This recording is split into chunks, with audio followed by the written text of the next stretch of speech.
My parents had no issue using my $30,000 in savings to fund my brother's wedding while I lived in my car. When I said, "You do know I'm homeless, right?" they snorted, "Try working harder, princess." I took that insult and made it my weapon. They never saw what hit them, now they beg for forgiveness. It all started in a booth at an Applebee's. My brother Dean, my parents June and Frank, and me, Cassandra.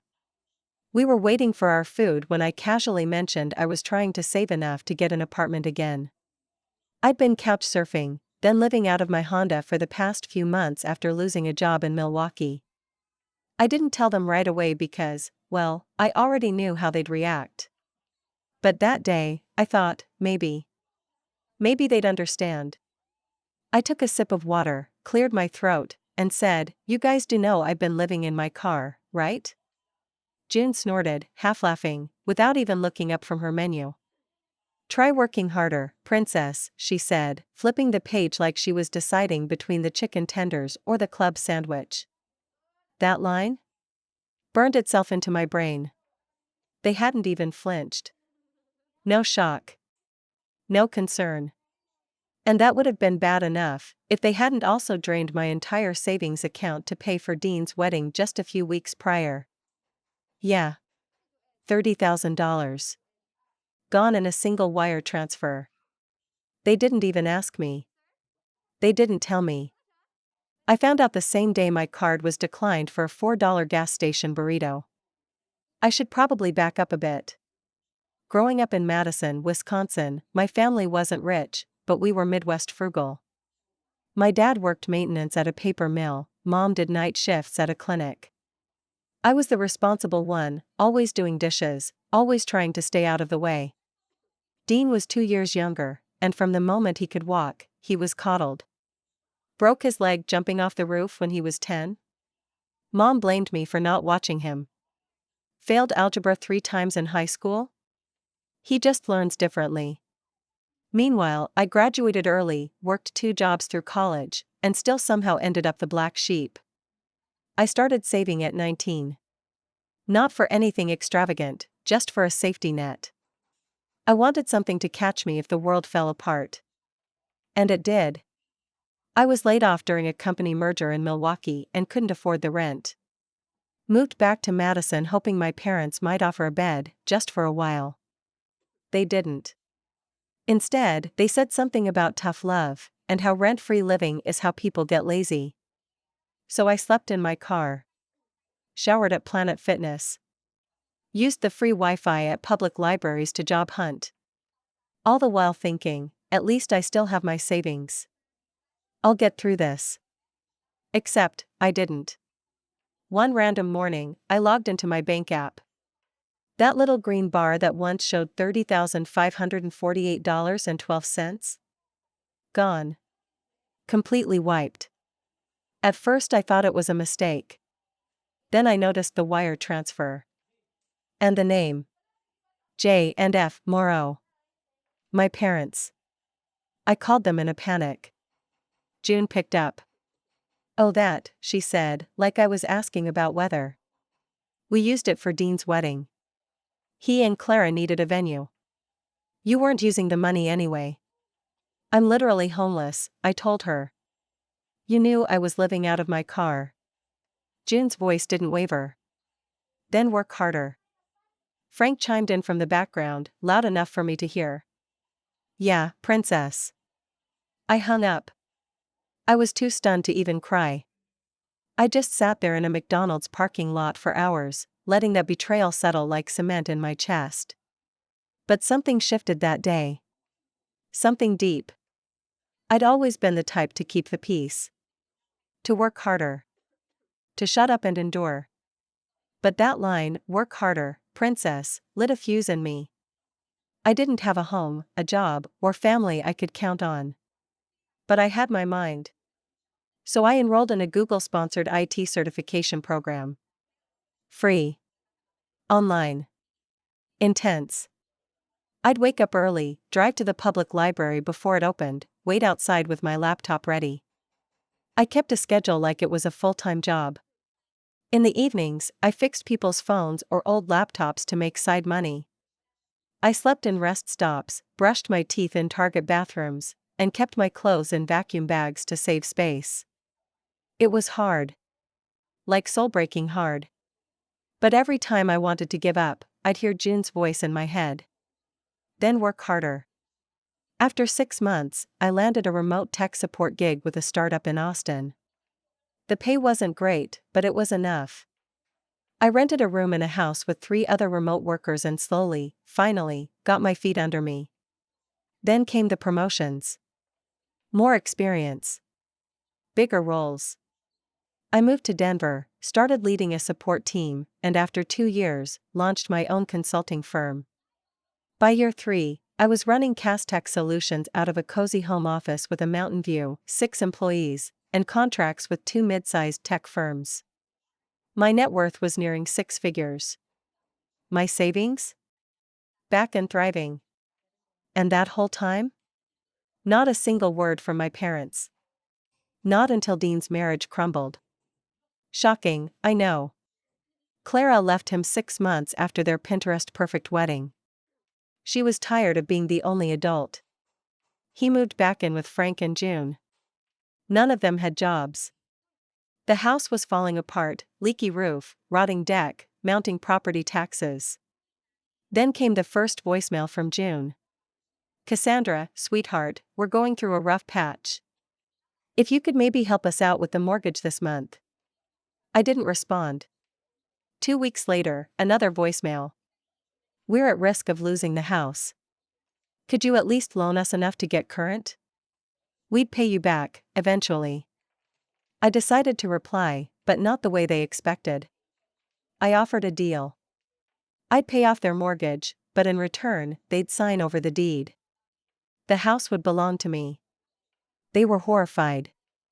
"You want to own our home?" Frank said, when we finally spoke. "Yes," I replied. "You stole my future once. Now I'm buying yours."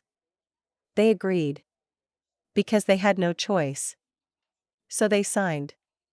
The day we went to the courthouse, June wore a long gray coat she used to wear to church when I was a kid. It looked like it had aged 10 years and 3. Frank wouldn't meet my eyes. Dean didn't show up at all. We sat in a quiet, musty room with peeling wallpaper while a notary read through the documents. I remember watching June's hands as she signed her name, her knuckles stiff, her nails chipped. She didn't say a word. Neither did I. When it was done, the notary smiled and offered a congratulatory nod. I was now the legal owner of the house I grew up in. They still lived in it, but it was mine. And just like that, the power dynamic flipped. I didn't evict them. That wasn't the point. I wasn't trying to destroy them, I just wanted them to understand, on some bone-deep level, what they had done. And for once in their lives, to be held accountable. I paid off the remaining mortgage and back taxes. Hired a contractor to fix the roof. Replaced the sagging gutters. I didn't tell them. I didn't ask permission. I just did it. The first time Frank saw the contractor's van in the driveway, he came outside and shouted, "What the heck is this?" I was standing there, coffee in hand, watching the work. "It's maintenance," I said. "You're welcome." He muttered something and went back inside. June peeked out the window, but didn't come out. People always think revenge is this firework moment, a boom, a scream, a dramatic collapse. But it's not. It's quiet. It's measured. Sometimes it's just making someone live with what they've done. Dean eventually called me. It was a Sunday. I almost didn't answer. "Hey," he said, voice tight, "I heard you bought the house." I didn't respond. "I was thinking," he went on, "since you're doing so well now, maybe you'd consider hiring me? Just something part-time. I've been applying to IT jobs, but it's hard out here." I wanted to laugh, but I didn't. Instead, I asked him one question: "Do you remember when Mom and Dad used my savings for your wedding?" A pause. Then, "Yeah, but they thought you'd understand. It was important." "It was mine, Dean." My money. I was living in a car. You were being dramatic, he said. They said you didn't tell them how bad it was. I ended the call. He followed up with an email. Then a LinkedIn message. I ignored them all. I wasn't being petty, I was protecting myself. For the first time in my life, I had boundaries. I wasn't going to hand over opportunities to someone who had benefited from my suffering without a shred of remorse. Meanwhile, my life in Denver kept growing. CAS Tech Solutions expanded. I hired 2 more consultants, started offering cloud migration services. My firm was being talked about in local business circles. I even did a guest talk at a Women in Tech panel. People asked me afterward how I got started. I said, desperation, and a parking lot Wi-Fi signal. Some laughed. Some didn't. But every time I told that story, I felt stronger. More real. I started going to therapy. Worked through the guilt. The resentment. The constant wondering if I was still the problem somehow. I talked about the way June used to tell me not to brag when I came home with good grades. About how Frank once told me I wasn't wife material because I focused too much on school. My therapist, a soft-spoken woman named Melanie, looked at me and said, "You were the scapegoat." It's a common family dynamic. You weren't broken, they were afraid of how whole you were becoming. That line wrecked me. In the best way. The house back in Madison stayed under my name. I didn't visit often, but every so often I'd fly back to check on things. I installed security cameras. Hired a property manager, not for the whole neighborhood, just for that house. I wanted an intermediary. Someone to keep things professional. June sent me a Christmas card that year. "Hope you're doing well," it said. No signature. Frank didn't send anything. Dean posted a vague Facebook status around the same time. Some people forget where they come from once they get a taste of money. I didn't respond. But I saved it. Just for myself. Sometimes, I still drove past the McDonald's where I used to park at night. The one where I first realized they'd stolen my savings. I'd sit in the lot, engine off, staring at the glowing arches. I used to feel anger. Then grief. But over time, what settled was something closer to awe. I had lived through something that should have broken me. And I wasn't just standing, I was thriving. I didn't hear from any of them for about 6 months after that Christmas. Then one day in early July, I got a formal-looking letter in the mail from a legal office in Madison. At first, I thought maybe it was some kind of city tax issue, but no, it was from my parents' attorney. Apparently, they wanted to renegotiate the terms of their living situation. Frank had suffered a mild stroke, and the medical bills were starting to pile up. Medicare wasn't covering everything, and now they were worried about what would happen long-term. The letter included phrases like equitable resolution, rights of long-term tenants, and reasonable contributions from benefactors. I almost laughed. I was their landlord, not their benefactor. They'd made that distinction years ago. But I didn't respond right away. I took a few days. I reread the letter every night before bed, not because I was unsure of what to do, but because I was trying to sit with the weight of it, how, after everything, they still couldn't say it directly. No call. No text. No email. Just legal pressure. I ended up scheduling a meeting with their attorney. Zoom, not in person. I showed up clean, calm, in a charcoal blazer with my company logo stitched into the lapel. Professional. Controlled. Prepared. Their lawyer, a man named Harold who looked like he belonged in a retirement brochure, smiled politely and asked if I'd be open to compromise. "I'm always open to conversation," I said. "But compromise implies both parties are owed something." Harold blinked. "Well, in cases like these, where long-term occupancy and familial ties are involved, things can get emotionally complex." "Not for me," I replied. A week later, I received a call from June. I almost let it go to voicemail. But curiosity got the better of me. She sounded tired. Her voice was lower, slower. Cass, she began. I didn't know they were going to contact you like that. That wasn't me. It was Frank. He's scared. There was a long silence. I didn't fill it. I know you think we've been awful parents, she continued. And maybe we were. But I want to make things right. Somehow. I asked her what right looked like to her. She didn't have an answer. Just sighed and said, "You were always so strong. Stronger than me." And I could hear it in her voice, for the first time in my life, something close to remorse. Or maybe just exhaustion. I flew out to Madison the next week. This time, I didn't stay with them. I got a room at a small boutique hotel downtown, near the Capitol. I needed space. Emotional, mental, physical space.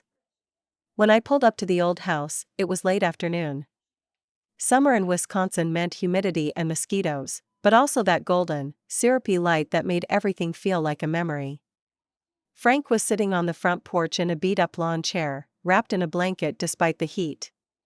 He didn't stand when he saw me. Just nodded once, like we were strangers who had a shared history neither of us really wanted to acknowledge. Inside, the house hadn't changed much.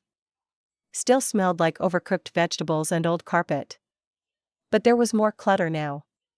Piles of unopened mail, medical equipment stacked against the wall, and a slow, steady beeping from a blood pressure monitor near the couch. June met me in the hallway. She looked smaller. Like time had eroded something in her. Or maybe just revealed who she really was without the shield of control. "Thank you for coming," she said quietly. I nodded. Didn't hug her. I wasn't there to pretend. We sat at the kitchen table, me, June, and eventually Frank, who shuffled in with the help of a walker. Dean was at a friend's, which I suspected meant avoiding the conversation. They tried to talk about their situation. Finances. Health. What might happen if Frank couldn't care for himself anymore? June danced around the subject, suggesting I might consider helping with in-home care or take some pressure off by managing appointments. I listened. Then I asked the question I'd been holding for years. "Do you understand what you did to me?" Frank looked up, surprised. "You took everything I had," I said, voice steady. "Not just the money. You knew I was struggling. You knew I had no one. And you left me in a car while you paid for a wedding I wasn't even invited to." June opened her mouth, then closed it. Frank muttered, "We thought you'd bounce back." "You always did." I leaned back. "That's not an excuse. That's why you did it. Because you assumed I'd survive it. Because you didn't care how it broke me." June started to cry then. Soft, wrinkled hands trembling on the tabletop. "I'm sorry," she whispered. Frank didn't say anything. Maybe he couldn't. Maybe he didn't know how. I left that night without giving them any promises. I didn't tell them I'd pay for a nurse. I didn't offer to cover groceries or help Dean with job training. I wasn't there to save anyone. But something had shifted. Not forgiveness, not yet. Maybe not ever. But clarity. They were people. Flawed, aging, scared people. That didn't mean I owed them anything. But it meant I didn't have to carry their shame anymore, either. I flew back to Denver 2 days later. When I landed, my assistant met me with a list of new client requests and an invite to speak at a regional tech conference. Life was moving. Expanding. I wasn't stuck in the same loops anymore. Still, at night, I sometimes lay awake thinking about that kitchen table. About Frank's blank stare. June's shaking hands. About what it means to let go of anger when you've worn it like armor for so long. I hadn't made any final decisions yet. Not about the house. Not about their care. Not about Dean.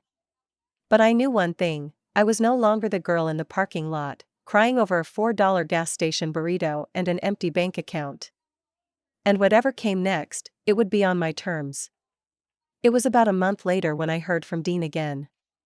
This time, he didn't call. He showed up.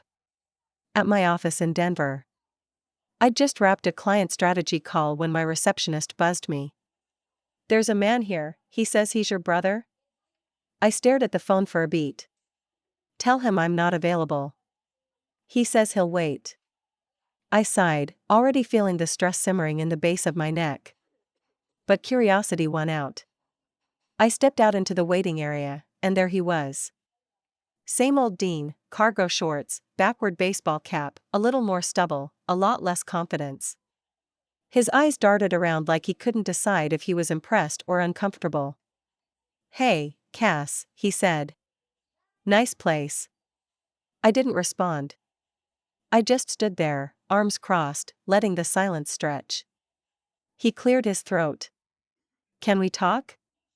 I nodded slowly and led him to a conference room, not my office.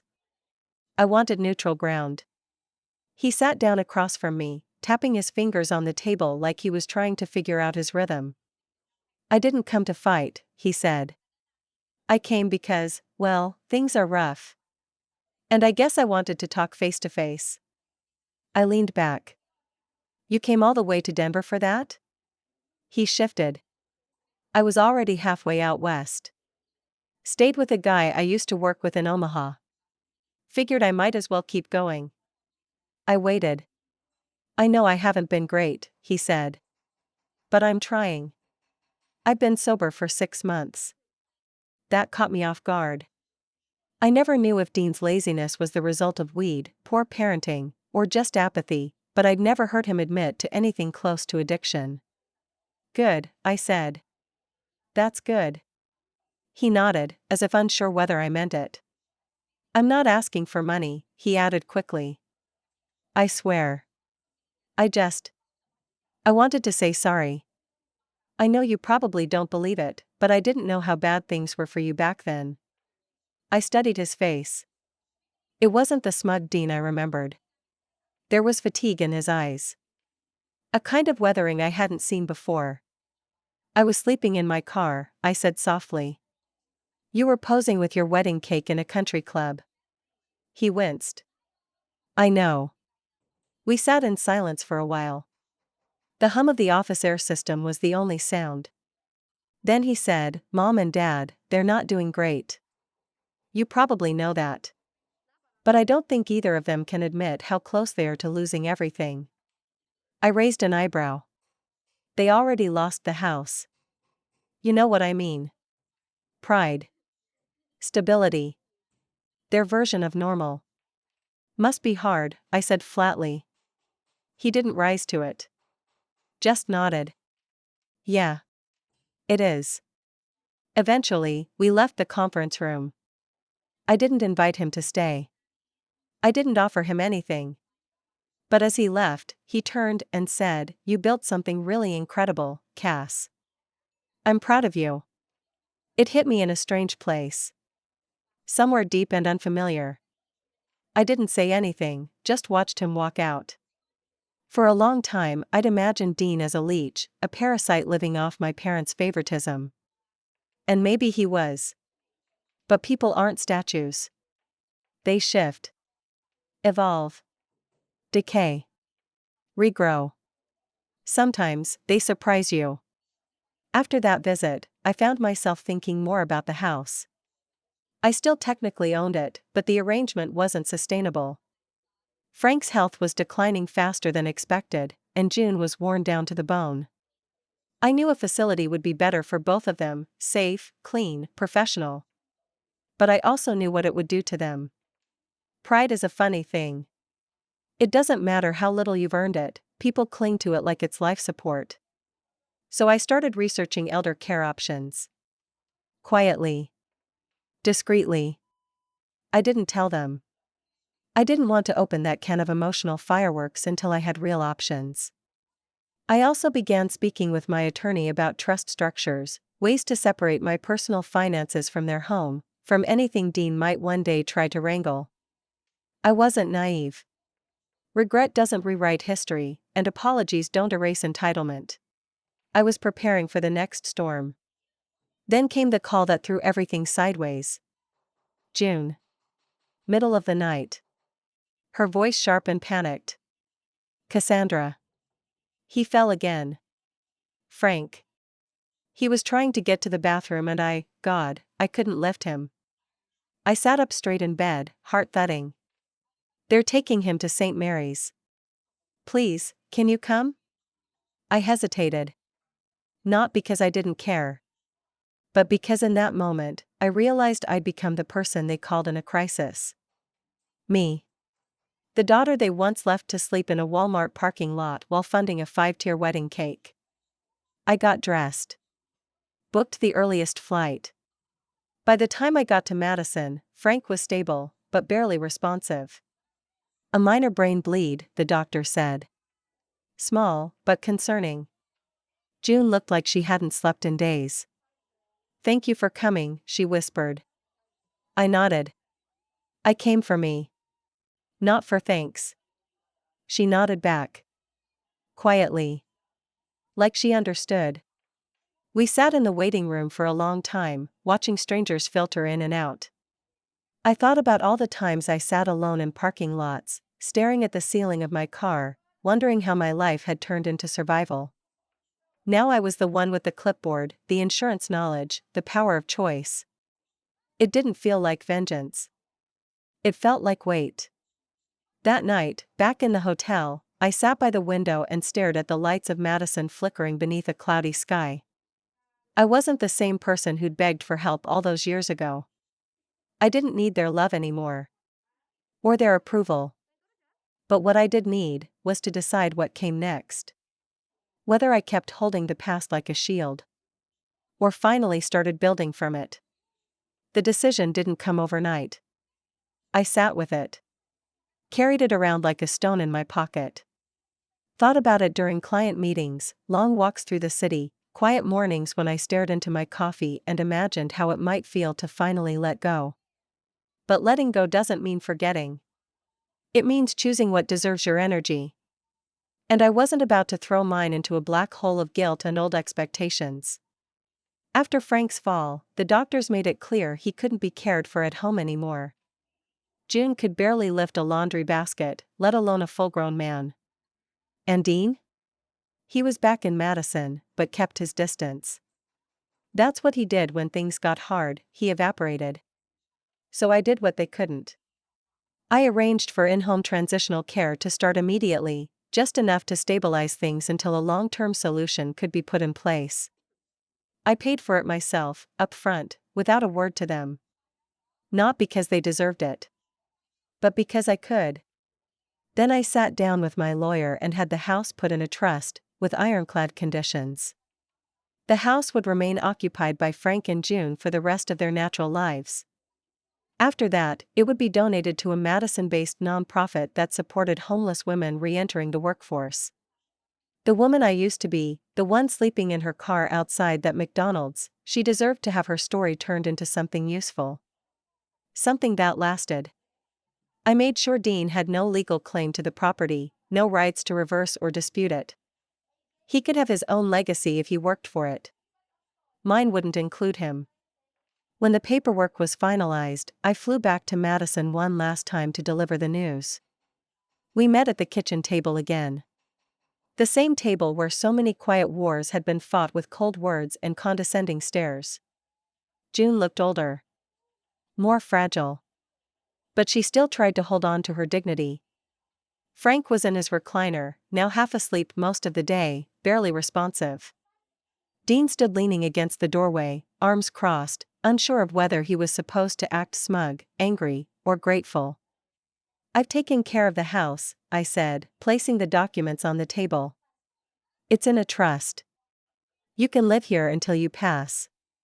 No one can take it from you. June's eyes widened. You mean? Yes. You don't owe me rent. You don't owe me anything. Dean raised an eyebrow. So, we're just freeloading? I turned to him. You always were. At least now it's legal. He laughed, half-hearted. June didn't. There's a condition, I added. When you're gone, the house goes to a nonprofit. It'll be used to shelter women who need a second chance. Women like I used to be. No one spoke for a long time.